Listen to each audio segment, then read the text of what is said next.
Hey there, music enthusiasts. Welcome back to our channel. Today, we've got something exciting to share with you all.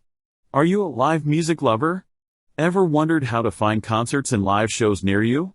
Well, you're in for a treat, as we're about to dive into the world of music discovery with Spotify's On Tour feature. Let's get started. Open the Spotify app on your mobile device. Go to the Search tab.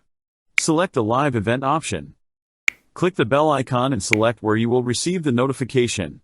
Let's discuss about desktop version of Spotify. Open your Spotify app. Go to the Search tab. Select the Live Event option. Click the bell icon. Select the desired event near you and click the Interested option.